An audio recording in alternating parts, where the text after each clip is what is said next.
అందం, ఆరోగ్యం, ఆత్మవిశ్వాసం అనూస్తో సాధ్యం. ట్రాన్స్ఫర్మేషన్ సర్వీసెస్ పైన ఫ్లాట్ 50% డిస్కౌంట్. అనూస్ సిన్స్ 1982.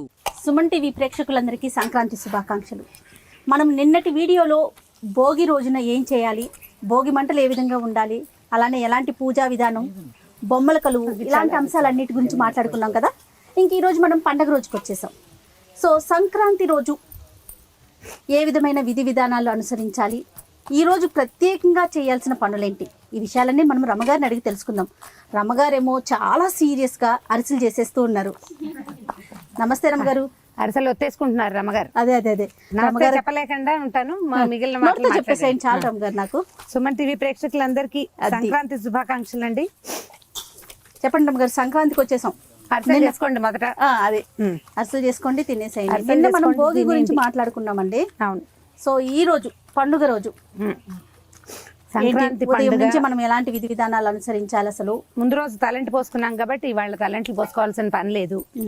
పొద్దున్నే లేవండి. ఇవాళ నిన్న భోగి పంట కోసం పొద్దున్నే లేచాం, ఇవాళ లేవక్కర్లేదని మానేయకుండా పండగ రోజు కూడా పొద్దున్నే లేచిన తర్వాత ప్రధానమైనది ఏంటంటే స్నానపానాదులు అయ్యాక కూష్మాండ దానం చేస్తారు సంక్రాంతి రోజుల్లో. అంటే ఇది కుదరాలి కదా. కూష్మాండం అంటే గుమ్మడికాయ దానం తీసుకోవడానికి ఎవరైనా రావాలి, మనం ఎవరికైనా ఇవ్వాలి, ఏం చెయ్యాలి, ఇలాంటి బోల్డన్ ఆలోచనలు వస్తాయి. దానం చేయాలన్న ఉద్దేశం కలిగి ఉండండి. కూష్మాండం కాకపోతే ఇంకొకటి. కుష్మాండ దానం ఎందుకు చేస్తారంటే భూదానం చేసినంత ఫలితం వస్తుంది. చుట్టుపక్కల ఎక్కడైనా గోవులు ఉంటే గోవులకి ఏదైనా తినిపించటం, తర్వాత ఎవరికైనా దానం చేయటం. అంటే మనం అరిసెలో అప్పచ్చలో ఏదో చేసుకుంటాం కదా పండగ రోజు కాకపోతే ముందు రోజు. అవునమ్మా. అవి వాటినైనా ఎవరికైనా ఇవ్వడం. ఓకే. పిండి వంటని బయటికి ఇవ్వడం అన్నమాట, మన ఇంట్లో చేసుకున్నది. అంటే ఆహార సమర్పణం ప్రధానమైంది. పండగ రోజు పొంగల్ చేసుకుంటాం. అంటే మన దగ్గర కొంచెం తెలుగునాట తక్కువ. రెండు రాష్ట్రాల్లోనూ పండగ రోజున పొంగల్ చేసుకునే విధానం లేదు. మన తమిళనాడు అక్కడైతే వాళ్ళు పొంగల్ వండుతారు, దానికి వాళ్ళు ఇంకా పొంగల్ పేరు పెట్టేశారండి. మనం కూడా చేసుకుంటాం. మనం ఏం చేస్తామంటే చక్కెర పొంగల్ చేసుకుంటాం సాధారణంగా. ఓకే. ఇప్పుడు గోదా కళ్యాణం చేసుంటారు నిన్న గానీ ఇవాళ గానీ. కొన్నిసార్లు పండగ రోజున కూడా గోదా కళ్యాణం అవుతుంది కదా. ఈ గోదా కళ్యాణం ఎక్కడైనా దేవాలయాల్లో ఉంటే దేవాలయ దర్శనం పండగ నాడు విధిగా చేయాలి. మనం ఎప్పుడూ చెప్పుకునేటట్టుగానే ఈ పండుగ రోజున పోట్లాడుకోవద్దు, వాదనలకు దిగద్దు, గొడవలకి వాటికి వెళ్ళకండి సాధ్యమైనంత. అంటే ఇందులో అత్త కోడళ్ళు, మామ అల్లుళ్ళు, తోడుకోడళ్ళు, అమ్మ కొడుకులు, అమ్మకు అందరూ టోటల్ కుటుంబ సభ్యులు. అంటే బయట వాళ్ళతో పోట్లాడకూడదు, ఇంట్లో వాళ్ళతో పోట్లాడదు, ఇంట్లో వాళ్ళతోటి కూడా పోట్లాడద్దు.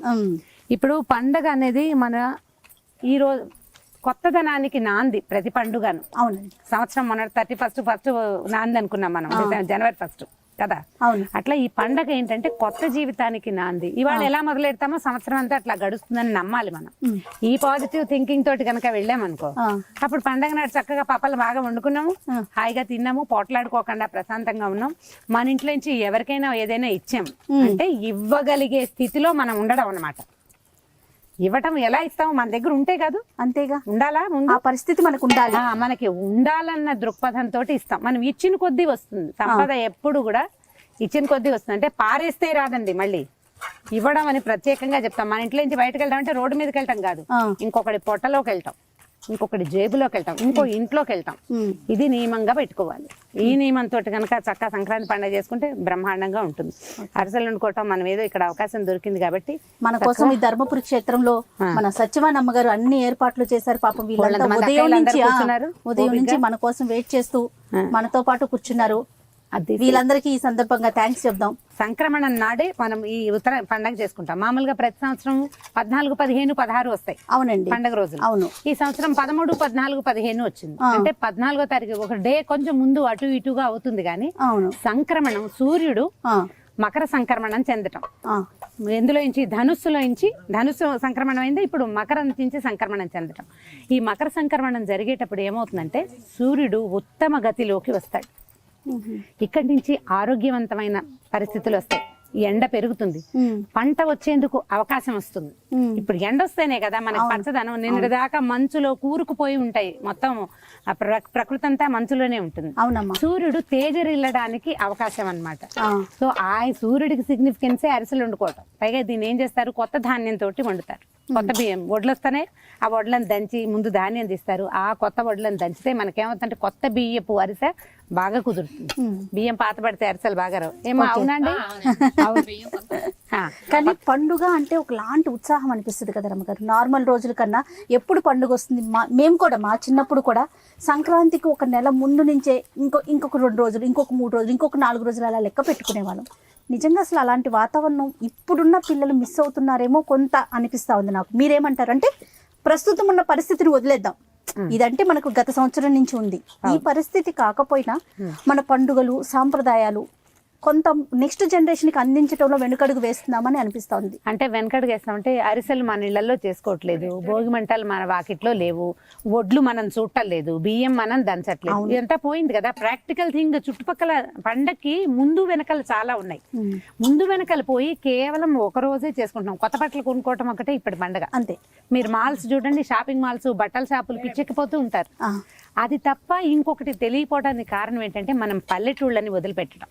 తర్వాత బంధువులు రావటం కూడా రమ్మగారు ఎంత తగ్గిపోయిందండి. ఎప్పుడు వస్తుందా పండుగకి అనిపిస్తా ఉంటుంది. జనం తగ్గిపోలేదా జయ? కుటుంబాల్లో జనం తగ్గిపోయారు, ఇద్దరిద్దరు అయ్యారు, కొన్ని చోట్ల ఒక్కొక్కళ్ళు అయ్యారు. ఈ ఒకళ్ళు వెళ్ళి ఇంకెక్కడికి వెళ్తారు? వాళ్ళే ఒకరు కదా, ఇంకెక్కడికి వెళ్తారు? అది ఇబ్బంది. ఇప్పుడు ఏమవుతుంది, మనం సోషల్ మీడియాలో బాగా కనపడుతుంది పండగ సందడి. అక్కడి నుంచి చూడు టీవీలలో సంక్రాంతి పండగ అంటే ఇక మామూలుగా ఉండదు, అందరు కార్యక్రమాలు జరుగుతాయి. పల్లెల్లోకి కనుక వెళ్తే అంటే మూలాల్లోకి పండగ రోజే మనకి చూడు ట్రాఫిక్ బాగా టైట్ అయిపోతుంది. ఒక 3-4 రోజులు ముందెళ్ళండి, ఈ సంవత్సరం మనకు సాగలేదు, వచ్చే సంవత్సరం కుదురుతుంది కదా. పండగ సెలవులు ఇవ్వగానంటే జనవరి 8-9 తారీఖుల్లోనే వెళ్ళిపోతాయి. పిల్లలు గొబ్బిళ్ళు చూస్తారు, హరిదాసుని చూస్తారు, గంగిరెద్దుని చూస్తారు, బియ్యం దంచడం కూడా చూస్తారు. అంటే ఇక్కడ ఇంకొక విషయం ఉంది రమ్మగారు, పల్లెటూళ్ళతో ఆ అవినాభావ సంబంధాన్ని కంటిన్యూ చేయగలిగి ఉండాలి. పల్లెటూళ్ళలో మన వాళ్ళు, మన గ్రామాల్లో, మన సొంత ఊర్లో మన వాళ్ళు అంటూ ఉండాలి. లేకపోయేసరికి ఏమవుతోంది, ఇప్పుడు మన కుటుంబ సభ్యులు ఉంటే సంతోషం, లేకపోయేసరికి ఇంకా ఆ ఊరితో ఉన్న సంబంధం తెగిపోతా ఉంది కదా. ఎలా అంటే మనం మూలాలతో సంబంధాన్ని పెంచుకోవటం అనేది కుటుంబంతో కాదమ్మా, అది నేలతోటి ఉంచుకోవాలి. ఖచ్చితంగా ఈ ఊరు మనది, అది మన అమ్మ నాన్న లేరు, మన తాత బామ్మ, ఎవరికి తాత బామ్మలు ఉండరు, మనకి ఎక్కడ ఉంటారు? ఉండకపోతే ఊరు మనదే కదా. అది మన మట్టి, మనం ఎక్కడి నుంచి పుట్టాం, మన ఆరిజిన్ ఏది అన్న భావంతో ఉంటే అక్కడ ఉన్న వాళ్ళతో డెవలప్ చేసుకుంటాం. నీకు ఆ ఉద్దేశం ఉండాలి కదా. అది నేను అనేది ప్రధానమైనది ఉద్దేశం ఉండాలి. ఇప్పుడు చూడు నీళ్ళల్లో మొక్కలు పెంచుతున్నాం, ఇప్పుడు హైడ్రోఫోనిక్స్ అంటారు, ఇవన్నీ మైక్రో గ్రీన్స్ అని పెంచుకుంటున్నాం.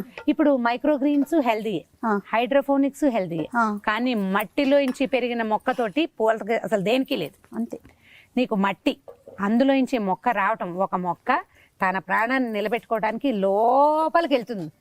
చింత చెట్టు ఊరు మొదట ఉంటుందా, దాని వేరు ఊరు మధ్యలో ఉంటుంది. లోపలికి వెళ్ళి లోపలున్న అన్ని బయటకు తీసుకొస్తుంది కదా. చెట్లని ఆదర్శంగా తీసుకోవాలమ్మా. ఈ చింత చెట్టు పెట్టిన వాడెవడో ఉండడు, కానీ అది వెళ్తుంది కదా, ఖచ్చితంగా వెళ్తుందా? అలాగే మనం కూడా మన మూలాలు వెతకండి, మీదే ఊరో తెలుసుకోండి, అక్కడ ఉన్న కజిన్స్ ని పరిచయం చేసుకోండి.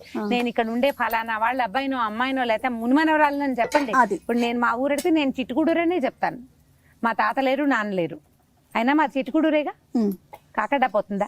ఇప్పుడు మా పిల్లల్ని అడితే అమ్మమ్మ గారిది చిట్టుగూడూరు, ఊరు పేరు ఎలా మారుతుంది? పేరు మారదు కదా. మన మూలాలతోటి సంబంధం పెట్టుకోండి, అలవాటు చేసుకోండి, అక్కడికి వెళ్తాం.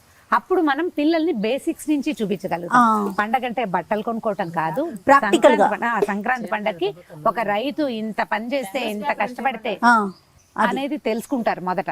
తర్వాత ఏ పని చేస్తే వస్తువు యొక్క విలువ తెలుస్తుంది కదండి, విలువ తెలుస్తుంది. ప్రధానంగా పండక్కి చేయవలసింది ఏమిటి? దానం, చక్కగా మృష్టాన్న భోజనం, నలుగురితోటి కలిసి ఉండటం, సోషలైజ్డ్ గా ఉండటమే పండగల ముఖ్యోద్దేశం. అంతే.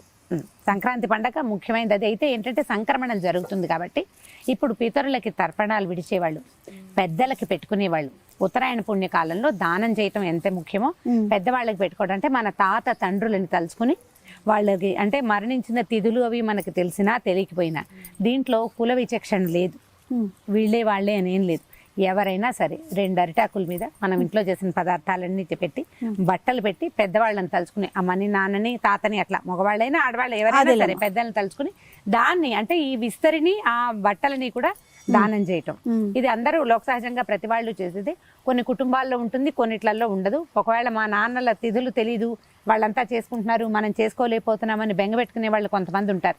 మేము కూడా చేయొచ్చని లక్షణంగా చక్కగా చేసుకోవచ్చు. దానికి పెద్ద విధానం ఏం లేదు. విస్తరాకులు కానీ అరిటాకులు కానీ దేవుడి మందిరం ఎక్కడ పెట్టుకుంటామో అక్కడ పరిచి పదార్థాలన్నీ నివేదన చేసి తాతని నా మామని వాళ్ళని మంచి మాటలతో తలుచుకుని, మా నాన్న నాకు అన్యాయం చేశాడు అయినా వీడికి నేను పెడుతున్నాను లాంటి వాక్యాలు కాకుండా అవి చాలా మందికి అవి కూడా ఉంటాయి. ఆ మాటలు అంటూ ఇవి చేస్తుంటారు. ఆ ఒక్కరోజు అనకుండా ఎక్కడ ఉన్న వాళ్ళైనా సరే మా తాత తండ్రి వాళ్ళ పేరుతోటి ఇది నేను పెడుతున్నానని దండం పెట్టుకుని పెడితే తప్పకుండా పితృలోకాలకి ఇది చేరుతుంది. ఎందుకంటే ఈ ఉత్తరాయణం భూమి మీద నుంచి చేసిన ప్రతిదానాన్ని పైకి తీసుకెళ్తుందట. ఇది లెక్క రాసుకునే రోజు. చిట్టా మొదలు పెడతారు ఇవాళ మంది. మనం చేసిన ప్రతి మంచి రాయబడుతుంది. పోట్లాడితే అది కూడా రాయబడుతుంది. సో గుర్తుంచుకోవాలి, అధర్మాలు చేయకూడదు. కేవలము ధర్మబద్ధమైన ప్రవర్తన మంచిది, నలుగురు మెచ్చేది, జనానికి నచ్చేది, మనకి అబ్బా సాటిస్ఫాక్షన్ ఇవాళ బాగా చేసాం మనం అని అనిపించేది. అట్లా ఏదైనా చేయొచ్చు. మాకైతే మా ఊర్లో రమ్మగారు తిరునాళ్ళు చేస్తారండి. అంకమ్మ తల్లి తిరునాళ్ళు అని చెప్పేసి గ్రామ దేవతలు ఉన్నారు. ఈ వారం రోజులు అమ్మవారికి తిరునాళ్ళు చేసి అసలు అంగరంగ వైభవంగా పూజ చేస్తారు. అంటే అది ఊరి దేశాచారాన్ని బట్టి కదా, ఆ ఊళ్ళో గ్రామ ఆచారాన్ని బట్టి, అక్కడున్న ఆచారం అక్కడున్న విధానాన్ని బట్టి గ్రామ దేవతలకు ప్రత్యేకమైన పూజలు, మనం పెద్దలు మొక్కులుంటే చెల్లించుకోవటం అలాంటి కార్యక్రమాలు చేస్తారు మాకు. అవును. అంటే ఇప్పుడు మామూలుగా పెద్ద విష్ణువాలయాల్లో వాటిల్లో ఇది చేస్తారు కదా, గోదా కళ్యాణాలు. అవును, గోదా కళ్యాణం చేస్తే గోదా కళ్యాణం చేసుకోగలిగామా మంచిది, లేకపోతే ఒట్టిగా దేవాలయానికి ఇంకేమైనా ప్రత్యేకమైన నియమాలు పాటించాలి అలా ఏమన్నా ఉందా రమ్మగారు? పండుగ రోజు అనుసరించాల్సిన విధానాల్లో పూజా విధానం కానీ మన మన మన సాంప్రదాయం ప్రకారం ముందుకు వెళ్ళటమేనా? బొమ్మలు పెట్టుకుంటాం, బొమ్మలకి హారతి ఇవ్వటం, తాంబూలాలు ఇవ్వటం ఎవరికైనా. అంటే ఇప్పుడు మన దగ్గర ఇట్లా చేస్తామా, ఉత్తరాంధ్రలో ఏం చేస్తారంటే పసుపు కుంకం దారి పోసుకోవటం అంటారు. వాళ్ళు పసుపు కుంకం పళ్ళెల్లో పోసి ఖర్జూరాలు ఇవి ఎలా అంటే కప్పుల్లో పోసి అట్లా ఇవ్వరు. ఒక పళ్ళెంలో పసుపు కుంకం కుప్పలు పోస్తారనమాట, ఒక గుప్పెడు. అలాగే జరుపుతారు మన ఊళ్ళోకి. మన ఊళ్ళో కూడా ఓ పళ్ళెం పెట్టి చీరంతా అయిపోకుండా ఈ పళ్ళెంతో ధార పోయటం అంటారు దాన్ని. మామూలుగా తాంబూలం మీద ఓ చిన్న పసుపు కుంకుమ పొట్లాలు పెట్టకుండా ఇట్లా అసలు కనపడుతుంది అనమాట పసుపు కుంకుమ. అది కూడా చాలా మంచి పద్ధతి. ఉత్తరాంధ్రలో ఎక్కువగా చేస్తారు. నేను సంవత్సరం వైజాగ్ లో ఉన్నాను, అప్పుడు నాకు ఇచ్చారు ఒకరు. తర్వాత నేను కనుక్కున్నాను అనమాట, ఏంటంటే అందరూ చేసుకుంటారు తాంబూలంతో పాటు.